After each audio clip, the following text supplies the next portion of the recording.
ప్రస్తుతం ముఖాముఖిలో మాట్లాడుతున్న సీఎం రేవంత్, మంత్రి తుమ్మల, డిప్యూటీ సీఎం బట్టి విక్రమార్క. 9 రోజుల్లో 9,000 కోట్లు రైతు భరోసా నిధులు విడుదల చేస్తున్నట్టు సుప్రీం రేవంత్ రెడ్డి ప్రకటన.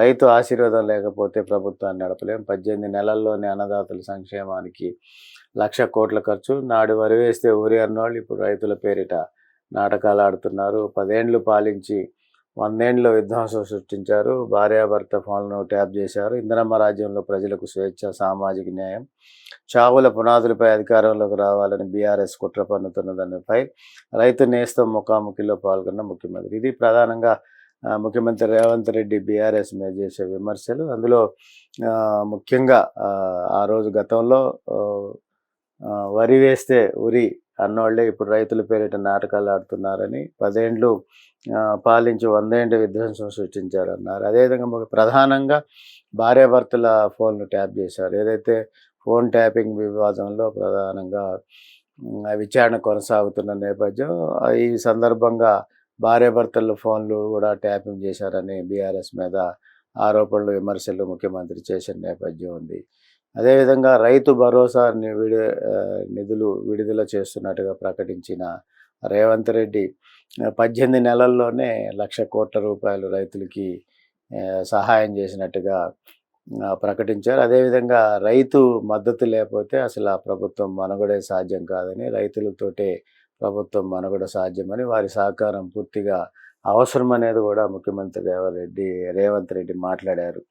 అధికారంలో చావుల పునాదులపై అధికారంలోకి రావాలని బీఆర్ఎస్ కుట్ర పన్నుతుందని ఈ విధంగా ముఖ్యమంత్రి రేవంత్ రెడ్డి మాట్లాడిన నేపథ్యం ఉంది. రైతు భరోసా పథకం కింద 9 రోజుల్లో 70,11,984 మంది రైతుల ఖాతాలో 9,000 కోట్లు జమ చేస్తున్నట్టు సీఎం రేవంత్ రెడ్డి ప్రకటించారు.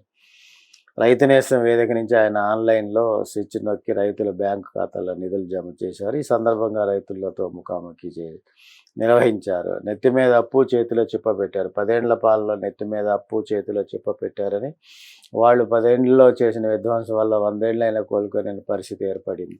తెలంగాణ రాష్ట్రాన్ని దిగజారిన ఆర్థిక వ్యవస్థగా మార్చారు. అద్దాల మేడలు కట్టి రంగుల గోడలు చూపించారని బీఆర్ఎస్ నేతలపై సీఎం రేవంత్ రెడ్డి విమర్శించారు. ప్రధానమైన విమర్శ 10 ఏండ్ల పాలనలో నెత్తి మీద అప్పు చేసి చేతిలో చిప్ప పెట్టారనే విమర్శ చేశారు. అదేవిధంగా అసలు ఆర్థిక పరిస్థితి చిన్నాభిన్నం చేసి బీఆర్ఎస్ పార్టీ కాంగ్రెస్ పార్టీ అధికారంలోకి వచ్చినా కూడా ముందుకు పోలేని పరిస్థితిలో రాష్ట్రం ఉందనే అర్థం వచ్చే పరిస్థితిలో ముఖ్యమంత్రి రేవంత్ రెడ్డి విమర్శలు చేసిన నేపథ్యం ఉంది. ఫోన్ ట్యాపింగ్ కేసుపై సిబిఐ ఎంక్వైరీ ఎందుకు అడగట్లేదు? రాష్ట్ర సర్కారుకు కేంద్ర మంత్రి కిషన్ రెడ్డి ప్రశ్న. బనకచెర్లపై కేంద్రం ఎలాంటి నిర్ణయం తీసుకోలే. రాష్ట్రాలతో సంప్రదింపులు జరిపాకే సమస్యలు పరిష్కరిస్తాం. స్థానిక సంస్థల ఎన్నికలతో ఎవరితో పొత్తు పెట్టుకోం. రాజా సింగ్ అంత అనుభవం తనకు లేదంటూ సెటైర్. ఆయుధాలు వీడి చర్చలకు రావాలని మావోయిస్టులకు పిలుపు. ఇక్కడ ప్రధానంగా ఫోన్ ట్యాపింగ్ కేసు మీద సిబిఐ విచారణ కోరాలని కేంద్ర మంత్రి కిషన్ రెడ్డి డిమాండ్ చేస్తూ ఉన్నారు.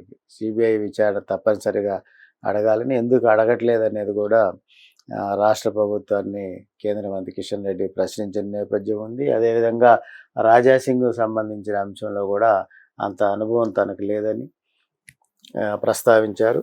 ఫోన్ ట్యాపింగ్ కేసుపై సిబిఐ ఎంక్వైరీ ఎందుకు అడుగుతలే? రాష్ట్ర సర్కారు కేంద్ర మంత్రి కిషన్ రెడ్డి ప్రశ్న. ఫోన్ ట్యాపింగ్పై కాంగ్రెస్ గతంలో శుద్ధపూసలా మాట్లాడిందని, కానీ ప్రస్తుతం ఎందుకు స్పందించడం లేదని బీజేపీ రాష్ట్ర అధ్యక్షుడు కేంద్ర మంత్రి కిషన్ రెడ్డి ప్రశ్నించారు. ఈ వ్యవహారంలో సిబిఐ ఎంక్వైరీ ఎందుకు కోవటం లేదని అడిగారు. సోమవారం బీజేపీ స్టేట్ ఆఫీస్లో కిషన్ రెడ్డి మాట్లాడారు. ఫోన్ ట్యాపింగ్పై తాము కోర్టును ఆశ్రయించామని చెప్పారు. ఫోన్ ట్యాపింగ్ వ్యవహారాన్ని సిబిఐ అప్పచెప్పేలా కోర్టు తీర్పు ఇస్తుందనే నమ్మకం తమకు ఉన్నదని తెలిపారు. సంప్రదింపులు జరిపాకే నిర్ణయం. బనకచెర్లపై కేంద్ర ప్రభుత్వం ఇంకా ఎలాంటి నిర్ణయం తీసుకోలేదని కిషన్ రెడ్డి తెలిపారు. ముందుగా ఫోన్ ట్యాపింగ్కి సంబంధించిన అంశంలో బీజేపీ చాలా స్పష్టంగా సిబిఐ ఎంక్వైరీ కోరాలని చెప్పి డిమాండ్ చేస్తూ ఉంది. ఈ విషయంలో ఇప్పటికే కోర్టును ఆశ్రయించినట్టు, కోర్టులో తమకు న్యాయం జరుగుతుందనే ఆలోచనతో కిషన్ రెడ్డి వ్యాఖ్యానించారు. ఫోన్ ట్యాపింగ్ని బీజేపీ సీరియస్గా తీసుకున్నట్టుగా గమనించాలి. అందులో భాగంగా ఇది రాజకీయాలకు సంబంధించిన అంశం ప్రధానంగా. ఎందుకంటే దీంట్లో అనేక వార్తలు వచ్చిన నేపథ్యం ఉంది. ఫోన్ ట్యాపింగ్‌కి సంబంధించిన అంశంలో హైదరాబాద్‌లో, తెలంగాణ ప్రాంతంలో ఫోన్ ట్యాపింగ్ జరిగినా, అది పక్క రాష్ట్రానికి సంబంధించి కూడా ప్రభావితం ఉన్న నేపథ్యంగా అనేక ఆరోపణలు, విమర్శలొచ్చాయి. అదేగాక వార్తలొచ్చాయి. ఏదైతే తెలుగుదేశం నాయకత్వానికి సంబంధించిన నాయకులు కూడా ఫోన్ ట్యాపింగ్ చేసినట్టు, అక్కడ వైసీపీ పార్టీకి కూడా అవి చేరవేసినట్టుగా కూడా మనం వార్తల్లో చూసాం. మొత్తంగా చూస్తే ఈ 2 తెలుగు రాష్ట్రాలకు సంబంధించి కుదిపిన అంశం ఫోన్ ట్యాపింగ్‌కి సంబంధించిన అంశం. ఈ అంశంలో ప్రధానంగా బీజేపీ సీబీఐ ఎంక్వైరీకి డిమాండ్ చేస్తూ ఉంది. ఆ విధంగా ఎందుకు మాట్లాడట్లేదనేది కూడా కాంగ్రెస్‌ను ప్రశ్నిస్తూ ఉంది. అదేవిధంగా బనకచెర్లపై కేంద్ర ప్రభుత్వం ఇంకా ఎలాంటి నిర్ణయం తీసుకోలేదని కిషన్ రెడ్డి తెలిపారు. 2 రాష్ట్రాల నడుమ నీటి పంపకాలు, వరద జలాల విషయంలో ఎలాంటి సమస్యలు వచ్చినా తప్పకుండా ఆయా రాష్ట్రాలతో సంప్రదింపులు జరిపి పరిష్కారం చేస్తామని స్పష్టం చేశారు.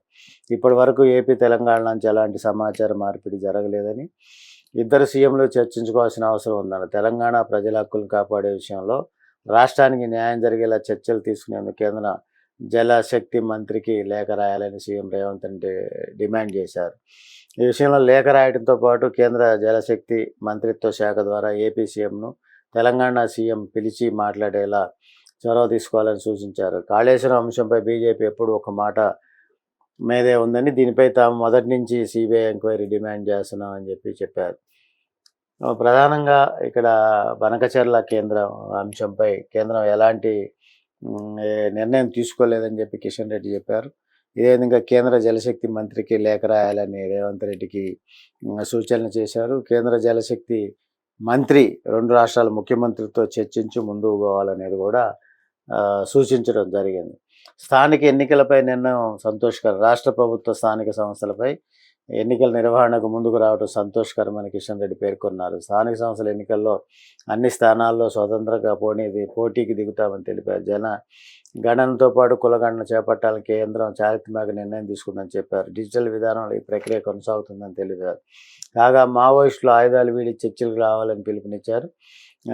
రాజకీయంగా ఎమ్మెల్యే రాజాసింగ్కు చాలా అనుభవం ఉన్నదని, తాము సాధారణ కార్యకర్తలమని, రాజాసింగ్ లాంటి వ్యక్తి మాట్లాడితే వింటామంటూ కిషన్ రెడ్డి సెటైర్ వేశారు. ఇక్కడ స్థానిక సంస్థల ఎన్నికలకు సంబంధించిన అంశంలో బీజేపీ ఒక ప్రకటన చేసింది. బీజేపీ ఒంటరిగానే పోటీ చేస్తుంది అనేది ప్రకటించింది. స్థానిక సంస్థల ఎన్నికలకు రాష్ట్ర ప్రభుత్వం ముందుకు వెళ్ళటాన్ని స్వాగతించింది. అదేవిధంగా కిషన్ రెడ్డి మావోయిస్టులకు సంబంధించిన అంశం మీద ఒక ప్రకటన చేశారు. దీనికి కారణం ఈ మధ్యకాలంలో కగార్ ఆపరేషన్ సంబంధించిన అంశంలో కేంద్ర ప్రభుత్వం చర్చలకు తావులేదని కగారు ఆపరేషన్ సందర్భంగా ప్రకటన చేసింది. అయితే కగారు ముగిసిన నేపథ్య అంశంలో ఇప్పుడు మావోయిస్టులు ఆయుధాలు వీడి చర్చలకు రావాలని పిలుపునిచ్చారు. రాజకీయంగా ఎమ్మెల్యే రాజాసింగ్ చాలా అనుభవం ఉన్నదని, తాము సాధారణ కార్యకర్తమని కూడా కిషన్ రెడ్డి స్పష్టత ఇచ్చారు. అయితే రాజాసింగ్ సంబంధించిన అంశంలో కానీ, రాజాసింగ్ చేసే విమర్శల అంశంలో కానీ ఆ స్థాయి నాయకత్వం తనది కాదని, తాను కార్యకర్త లాంటి వాడిని కూడా ఒక సెటైరికల్గా మాట్లాడినట్టుగా